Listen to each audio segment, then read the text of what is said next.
would it actually look like if, we don't have a police? Welcome back to Black No Sugar, and today we'll be talking about abolishing the police. A conversation that we have seen all over the news, mostly in the USA, and very lately on the Ugandan internet, on stopping police brutality, and people like Ophelia, our guest today, going ahead to say abolish the whole institution. It's not necessary. We do not want the police anymore. Defund it. Now, today's conversation is a bit complicated even for me, because while I was reflecting on this conversation, I had difficulty. I don't know why I always feel the need to choose a side, like where do I stand with this? So I asked myself that question, or do I think that police should be abolished? What would that look like? What would law and order, as we have always imagined it, look like? Should we reform the police? What would that involve? Should we defund the police and tell all these many donors of us that give money to Uganda police or to whichever police in whatever country you're watching from to stop giving them money? Yeah. So we decided to bring the conversation here today. I'm with Ophelia and Tendo, and we'll be your panelists for that day. I don't have a side on this one. One, because I've always known law and order from the side of the police. I think many of us have. So we just can't imagine.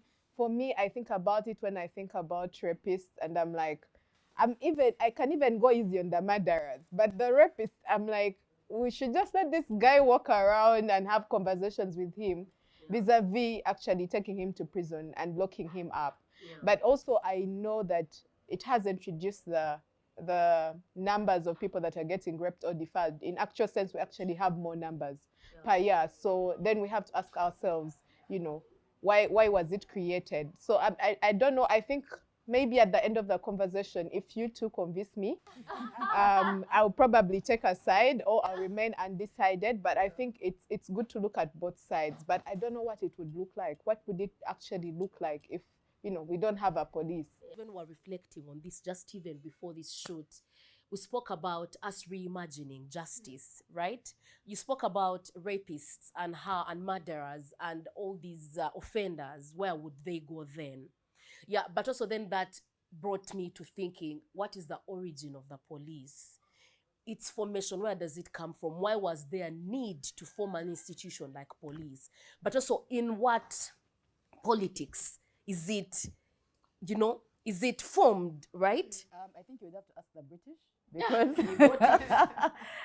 so the very first police outfit really was it was a colonial institution that was created by the British when they were our governors and our, what do you call them? Since they said we're a protectorate, not a colony, so I don't know if I can call them colonizers, but yeah. So yeah, originally it was an institution that was created really just to fight on behalf of the colonial government, to establish the rules that they were putting in place. Because, we had adopted the laws from the British, and among those, the Penal Code Act, which is where all the crimes are listed and whatever. We've had those conversations about which parts of the Penal Code we want and which ones we don't want anymore. But really the idea behind it was to create this force that would enforce the laws that were written down, And for that time, that looked a lot like quelling rebellions in different parts of the country, forcing people to grow cash crops, which the British wanted for their own purposes. And the police was mainly British. The people who were in charge and who were running it were British people, with a few Ugandans who were constables. So they were really doing the lower work. And then, of course, it's grown over the years, and it has reflected the different regimes that are in power. Yeah, because I think with the current regime, when they came, they found about maybe 3,000 police officers, and they removed like 2,000 and remained with only 1,000 because they said they were loyal to the previous government. So I think that the police is really an instrument of state violence. Yeah, it's the way that a state maintains its hold over violence. My father says the state is supposed to have a monopoly of violence. Yeah, they should be the only ones who can enact violence, and that has been cast as a good thing. But I think for me, being a feminist, I think of that as a bad thing, because that means that that violence, we are not exempted from it just because we are women. In fact, we are the ones who suffer the brunt of police violence. Us and other marginalized groups like queer communities are the ones who suffer the brunt of police violence. So I think that over the years, we've started to have these new ideas about policing, about police as the good people.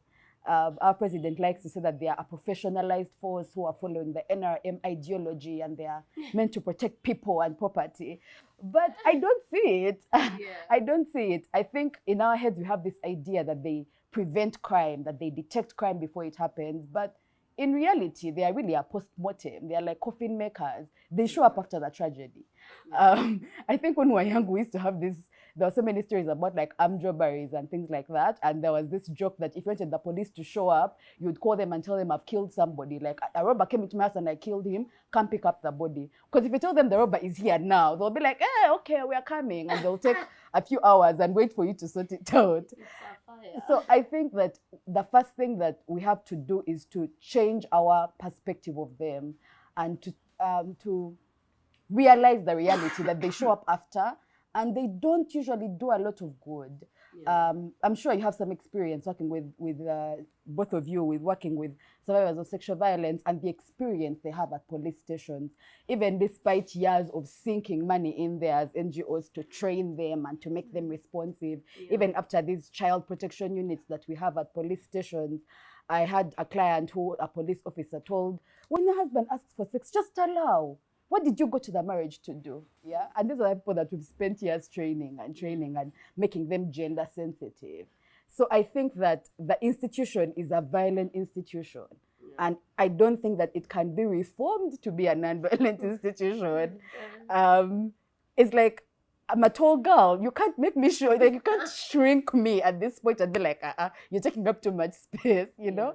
I think that we have to like rethink what their role is and think about whether we really want them. And in my opinion, we don't. I think that they are just there to help someone stay in power because you see there's so many resources poured into that. Like you'll go to a police station and they won't have a police form 3. You know, just the form that's supposed to detail your injuries. They'll tell you go to the photocopy and buy it. It's 200 shillings. It's just one sheet of paper. But the day Bobby Wine shows up here, you'll see the cars and whatever. You'll tell them to come and arrest someone, they'll tell you we don't have fuel. But when he's in Kacheka, there is so many cars, there's tear gas, there is rubber bullets, there is, you know, because that is the purpose. So I think we're asking them to do something that they are not intended to do and that they are not equipped to do.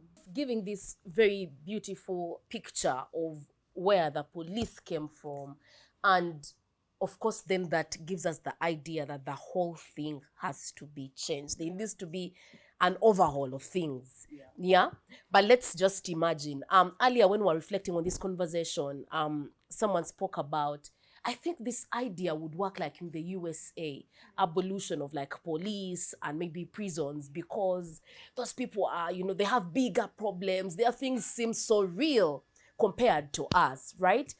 And I don't know what you think about that Tendo, especially in the Ugandan context. Do you think abolition of the police or transformation of the police or defunding of the police is something that you think that would work or that would change? Because from Ophelia's very wise sharing, it's clear, from her wisdom, the police was formed to do certain things. The mandate that now we know that the police is supposed to undertake may not actually be the thing that they're doing. So we are constantly getting part of our budget, our national budget, which is very meager, to security operatives, police, army, and ABC, to do this kind of work that they're not doing. Right? Which I think from there, then she says, abolish the whole institution. But I don't know what your opinion would be of that after knowing where we're coming from. Yes, I know where we're coming from. And I'm glad you put it out so clearly for me. For me, my thing now is what is sort of like the alternative to that? Because I keep on thinking, yes, and as you said, it's like we have to abolish the laws because what does the penal code say? What do all these other laws say? And justice then in that case means that one goes to the police and then goes to the prison, and then so even the prisons have to be abolished. Like I think Angela Davis said, you know, even that is not okay. And I get where we are coming from, but what does that look like for us? I don't think that it's because we're African that we can't do these things. Actually, I disagree that being African means that we need to have a police. Actually, we should be able not to have a police if we are coming from her side of or her point of view, because we're thinking, why should this is a colonial institution? So I think us actually as Africans, we have even more ground to say that let's abolish it.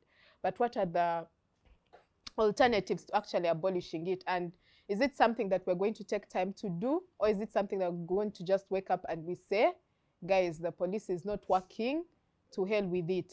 On Monday and on Thursday, the president announces, and by Monday the next week, we have no police? Or is it something that we need to work through in sort of reforming the police to something else? And can it be done? The problem now is, of course, as she said, you know, it's loyal to regime. But I think if it can be done and she has a better alternative, I would want to hear what the alternative is. I subscribe more to defunding because I know that money plays a big role in how these institutions run, right? How much you pay, how many guns you have, what machineries you're buying, all this involves money, right? So defunding the police would mean we get money and maybe put more money under the education sector, put more money in communities. Because the moment you defund, it will be us to pay that gap. Because like for Ugandan police, the other day I was in, I don't know, Bolt with a police officer who drives Bolt. Anyway, I don't know if I'll get into trouble for this. But so we're having this conversation of how do you have such a nice car? I mean, you guys in the police say you're not paid enough. Said, you know, you have to get around cases. You have to push those people who have big cases to make sure that they pay you a lot of money. Don't be so kind to them. If you're kind, you'll never make it in this force. You'll never get money. You'll never be rich. That's the sort of environment we're dealing with. That means that you reduce justice for the people that don't have the money. How about we inject this money, we invest this money in communities? Because I know that, for example, of course, I feel like this is in an ideal world, of course. When we get all this money that we give to the red tops, to I don't know how many security agencies we have in this country, but there are many. I see them usually during campaigns or when anything is happening around parliament. They'll see blue top, red top, and everyone. But if we got this big chunk of money and invested it in community systems that work better, to prevent crime, not totally, to reduce crime, would we need the police less? But also that would beg the question, because many of us have experienced this. There's something happening in real time. A building is burning down and police and whoever comes and nothing happens, right? So how about we build stronger communities? We have a better education system, provide better social and economic services, so that we have better delivery. And maybe that one will need less of police enforcing this law and order, this law by the people. I don't know if I'm making sense, right? Because when all these things are happening in communities, I feel like they're usually a response to, I do not have a job, I will steal from Kemijsha, who is also trying to struggle, right? The police officer is trying to get Bolt as his side business, so he needs the money. So he will squeeze 10 or who he knows has come to report a case and has money, right? So to reduce unemployment, how about build these systems? Get the money that is financing the army to do that. That is what I'm thinking about. But I feel like it's so idealistic, especially in the context within which we are living. So in what sense would we abolish the police altogether? I think that when you say defund, you should also think about where the money that police is given is going. Because we know that our police officers live in really conditions that are heartbreaking. Like when I pass by a when I go to a police station, and much of the time it's like nearby, you can see where they live, like there. And you see like what the police wives look like. I remember there was a time the wives of policemen had a protest, and then police was brought to stop the protest. And I was like, do you see that these people are fighting for you? Because they are your wives, so they are fighting for you to have better conditions. So first of all, you can see from the way that the funding structure is, that a chunk of the money is going to buying these big cars and buying tear gas canisters and whatever, and not going to the people who are doing the work. And that's how you end up with police officers who are trying to squeeze from the rest of us because they're not getting it from the force itself. So I really like your articulation of the changing of priorities. Yeah, like the money that's going to tear gas should be going somewhere else. It should, because when you go to usually most of the time the people who are actually in police cells are people who are poor. Because if you have money, it doesn't matter what you've done. It really doesn't matter. You may be able to navigate the system much easier than a person who doesn't. And a person who doesn't have money can end up there in the wrong place at the wrong time and be stuck like in that system for ages. Yeah. So I think that you have to realize then that the police is meant to do something different than what we think it's meant to do. And I think that now calls for our collective imagination. That's why I was asking you, how am I supposed to know? Because I don't know what... Yeah, I mean, I think that my proposition is for us to think differently, yeah? Because I think I really like the work that you do, Tendo, about like working with communities and like figuring out what people actually really need. Because the police is a top-down approach. Like we just show up and we're like, these people are here to protect you. Go, bring all your problems to them. But do we know for sure that that's what like ordinary people want? Do we know for sure that that is what would make their lives better? I know that for many victims of sexual violence, for example, they don't want that invasive process. They don't want to go to a police doctor. They don't want to spend 3 hours waiting for the doctor to show up while they are covered in, where they are feeling so filthy. They don't want to be showing up in court every day to explain again and again what happened. They don't want to go through that grueling process. Some do, yes, but many don't. Many of them just want the violence to stop, which is why, now people have resorted to just outing the person. So they're like, listen, if anybody hears this and can be saved from this person, that will make me feel better. So I think that abolition is and the Angela Davis you talked about, it's a call for us to think more deeply and to reimagine, like to get rid of the lenses that we have and to be like, is this really what we want? Is this really what makes sense? Many survivors just want therapy. They just want someone to talk to. They want people to support them and tell them, I believe you. They don't want to see this person again. They just want the person to, like to be somewhere else. And the thing is that, like Tendo was saying, we have an advantage because our history isn't so far removed. We are not so far removed from the traditional systems that we had. And of course, they were not perfect. I'm sure they were patriarchal, they were all these things, but we have the opportunity to go back to them and interrogate them and maybe like create something else. I think that what we have is really a failure of imagination. We can't imagine it. We're like, what do you mean? Like, what would that look like? That's why you always get questions of, what about the murderers? What about this man who did this? What about that? So you get like this barrage of questions of, what are you going to do for this person? I don't know, but I think we can figure it out. Yeah. When I asked my parents and my grandparents about like the past and the kind of ways that they used to deal with problems, crime and whatever, it's very different from how we think about it now. It's not like get this person and throw them away and then hope that they change from there, because most of the time they go and learn new tactics and come back and resume the work, or they get sucked into the security agencies that we've had with the Chifesi stories. Yeah. So I think that we can ask our grandparents, what did you guys used to do? What were the community things look like? How did we look out for each other? Yeah. How when you're out with someone and you're seeing this girl being plied with drinks, why'd you be like, let me mind my business, and not like, are you sure you're okay? Would you like some water? Yeah. So that this is an intervention that can prevent the rape. Yeah. Before you get to now you found someone, what do we do with them? Changing like cultures and attitudes about different things, because I think what we really need is to dismantle the systems that lead to the harm, more than working to repair it after it's done. Yeah. And then of course there are people have been thinking and working around restorative justice processes, figuring out ways to make people like accountable to their communities. Because when you get a man who's been defiling his daughter and throw him in jail, and then you leave this girl and her family to suffer, you haven't done anything for them. You haven't collected money to help them out. You've just like put this person away. Yeah. So I think it's just like we have to like just come together and work with communities to think about different ways of approaching the problem. I know that, for example, in such instances, we're going to need to build movements. Yeah.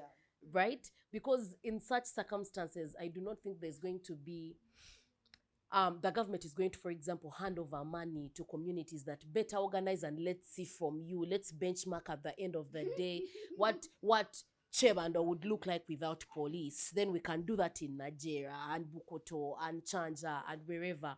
We're going to have to build communities. We're going to have to build movements that are strong enough to counter this kind of system. But like Ophelia says, we're going to have to start to reimagine a life without police, right?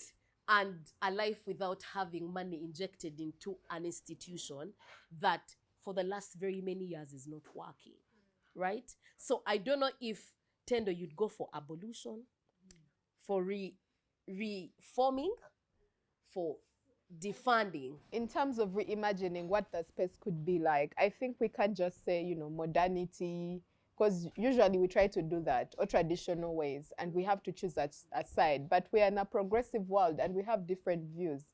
Davis is not Ugandan, but she has really good views on what we could do. I think it's a hybrid. One, top-down is not the worst. When we look at gender justice, most of the laws around gender justice that have done really good things are from the top down. And then we have others that are from the top down, but they haven't worked. So we have policies that are not being implemented at community level. So perpetrators are getting away. So it has to be a mix of, one, consulting with people at community level to say, what do you want? And then coming to a process, sort of like a dialogue, really. And then saying, what do our policies offer? So that we can, one, reform the police. I feel like it can't be done overnight, but I feel like if we look in that direction, we can do it eventually.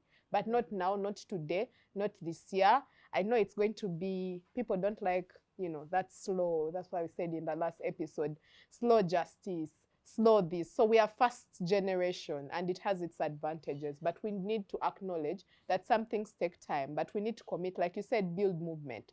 Movement building is a long process, and that's why they're even called movements, not maybe like NGOs and CBOs, because there are so many other things in there that we will have to look at. Prisons, laws, policy, state violence, who is our president, dictatorship, like 70 things that, you know, we have to do, and we have to commit to doing that, so that in the end, we have sort of like a hybrid of what it would look like. But I think what she says is right. We need to reimagine. I never thought of it in that way, that I need to rethink. My brain was like, so murderers are getting away with this type of stuff and we are here celebrating, because, and I actually never comment on such things because I felt to reimagine a new world. Yeah. So I think she's right. Yeah. I know that in this country, some of the biggest thieves are walking around. Yeah. In fact, our kids are on the road giving them the presidential wave in Armani suits, and being given free airtime on TV to talk about manifestos and all these things. So, like Ophelia said, that the people in the prisons, the person who stays in a police cell for more than 48 hours is not the thief who I caught in my house trying to rape me and rob me. It's that thief that is there right now, right? So it's the poor, it's the one who has no money that will be stuck in this system. I do not condone stealing or killing of any nature, right? But most of the time, even when we have one who has money and one who doesn't, most of the time you will have one without money stuck in prison for the longest time because their file is lost. No one is following up their file. The pro bono lawyer has so many cases that on that day he did not have transport to come to court. That day the magistrate fell sick. It rained and there were no desks. The magistrate's car got stuck on the way. Such a combination of many reasons that someone may never be able to access justice, but it stems from this whole one thing that is not working. Yeah. So maybe if they did what they accused of, they probably did it because they were broke. They were broke, right? You've had thieves. Like, I'm tired of poverty. Yeah, you've had thieves who have said it's because I was poor that I stole. Yeah. It's because of ABC that. But you've taken something that doesn't belong to you and you should be punished for it, right? Yeah. But one who takes even a lot more from me that I've worked hard for. And surprisingly, you've reminded me, in Buganda, Anna Longo is never caught for stealing because we acknowledge that she has 2 children or 3 children and she needs the food. Yeah. So we do let her steal from our compounds. And also we acknowledge that we all live in this community and that these children are not some strange people elsewhere. Exactly. Like we have that spirit of, of sharing, which of course now we no longer have. Like everybody just has to eat out for themselves and God for us, so hopefully. That this episode will sort of just trigger you to rethink of whether we need the police in the first place, whether we need the big funders to stop giving money to the police, right? Whether we need to stop paying money to the police, whether we need to rethink our budgetary allocation to the police and the army and the prison. And maybe that way we can think of a better way of achieving justice, of enhancing justice to many, especially vulnerable clients. And remember to check out Aleph on Kanjocha Street for amazing coffee, food, and a place where you can read books. Remember to subscribe to Black No Sugar and leave us your comments. Bye.